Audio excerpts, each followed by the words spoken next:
avec des sensations vraiment même plutôt très mauvaises. Mais c'est toujours un peu comme ça depuis 2-3 ans. Je ne joue vraiment plus beaucoup, je m'entraîne très très peu. Et donc sur les 2-3 tournois de l'année, je tente de faire. Mes premiers tours sont toujours très difficiles. Un peu de crispation, manque de sensations.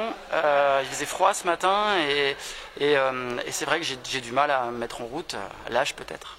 Ouais, vous êtes un diesel, donc vous concédez le premier set face à Hugo Perrin. C'est ça, en demi-finale. le premier exactement, et puis on va jusqu'au tie-break dans le deuxième. Je m'en sors en étant un petit peu courageux, je crois, un petit peu plus que lui à la fin du deuxième.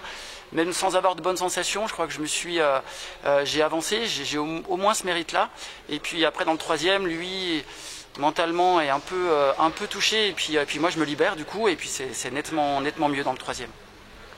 Bon, et cette finale qui a malheureusement été écourtée, pourtant les deux joueurs étaient bien dedans. Ouais, on était partis, vraiment, on était en train de se livrer un vrai combat et il était, à mon avis, un peu plus concentré encore que les 2 années précédentes. Et voilà, comme je dis toujours, il est plus fort que moi. Ça allait être un match accroché, je pense, parce que j'étais physiquement finalement pas si émoussé que ça. Donc on allait faire 2 ou 3 sets un peu accrochés et c'est vraiment, voilà, je suis vraiment désolé pour lui. Voilà, c'est dommage. Alors qu'est-ce qui s'est passé sur cet appui là? Comment vous voyez Antoine Vincent? Je le vois pas tomber en fait. Je ne regarde que la balle. Je monte au filet sur un coup droit croisé et je pensais qu'il allait pas la toucher. Et finalement la balle revient, donc je me concentre sur la volée que j'ai à faire et je me retourne et je le vois par terre et en train de grimacer et voilà. Quand je m'approche, je vois bien que c'est compliqué. Diagnostic, donc la cheville a gonflé? Oui, c'est ça. Elle a gonflé tout de suite dès qu'on a enlevé la chaussure. Donc j'espère pour lui vraiment de tout cœur que ce n'est qu'une petite entorse et qu'il en a pour 3-4 semaines et en espérant que ce soit pas plus grave. Ouais, ce tournoi a du mal à sourire au Vosgien Antoine Vincent parce que... Je crois que je vais pas revenir. Je crois que je lui porte la poisse et ça m'embête pour lui. Oui, l'année dernière, vous aviez remporté le premier set avant qu'Antoine abandonne au deuxième, c'est ça? C'est ça, c'était à nouveau, comme l'année précédente encore, un vrai combat sur le premier set. Et puis il avait fait un match très très long le matin en demi-finale. Et du coup, il était vraiment très fatigué dans le milieu du deuxième et il avait arrêté. Ouais, mais pas sur blessure cette fois. Et vous, ce matin, c'était un combat de combien de temps face à Hugo Perrin? On a joué 2 petites heures, mais les échanges n'étaient pas très longs. Ça n'a pas été très très physique finalement. Je me suis plus battu contre moi-même que contre lui finalement et contre son jeu. Voilà. Bon, vous faites que 2 tournois pendant l'année, c'est ça? Vous êtes prof de tennis? Je suis prof de tennis, c'est ça. Ouais. Je travaille en Suisse, moi. Et l'année dernière, je n'ai fait que 2 tournois. Ouais. Et cette année, c'est le deuxième. J'en ferai peut-être 3 ou 4 cette année, mais ça fait 3-4 ans que j'en fais entre 2 et 4. Ce n'est vraiment plus ma priorité, mais finalement, je me fais plaisir quand je suis sur le terrain et ce genre de match me plaît. En fait, je ne cherche que ça et gagner ou perdu. Après, je suis là pour gagner, bien entendu, mais j'essaye vraiment de me faire plaisir encore et d'avoir un niveau de jeu suffisant pour me faire plaisir. Et ce matin, c'était pas le cas et là, c'était à peu près le cas.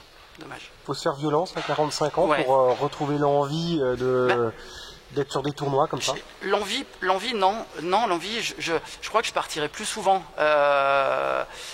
Mais en tout cas, se faire violence pour se maintenir en forme, en fait, physiquement. Mettre ses baskets un samedi matin ou un dimanche matin et puis aller faire un entraînement physique tout seul derrière chez soi, ça devient, voilà, enfin, ça a toujours été compliqué, mais ça devient de plus en plus compliqué à 45 ans, c'est sûr. Surtout avec 5 enfants? Avec 3 enfants. Avec 3 enfants, ouais. Une vie bien chargée. Bon, quel autre tournoi vous visez cette année? Je ne sais pas du tout encore. Je ne fais pas de programmation à l'année du tout. J'accompagne certains de mes élèves sur des tournois dans l'année. Il se peut que j'en profite pour faire 1 ou 2 tournois avec eux. Possible. Mais je ne sais pas encore lesquels du tout.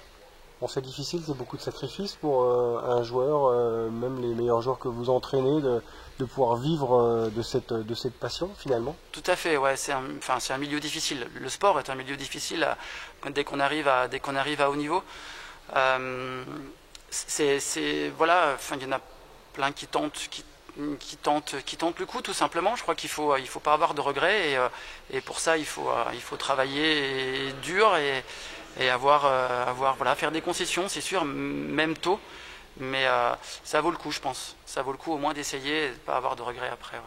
En Suisse, qu'est-ce qui change en Suisse, depuis pas mal d'années maintenant. J'y suis allé au départ pour des raisons financières et après voilà, j'ai trouvé mon équilibre, une mentalité extrêmement saine par rapport à celle que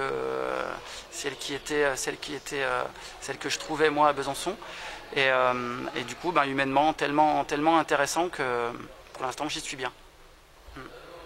Vous êtes mieux encadré en Suisse ou les tournois sont plus intéressants? Quel est le niveau par rapport en France? Je ne fais pas de tournoi en Suisse en fait.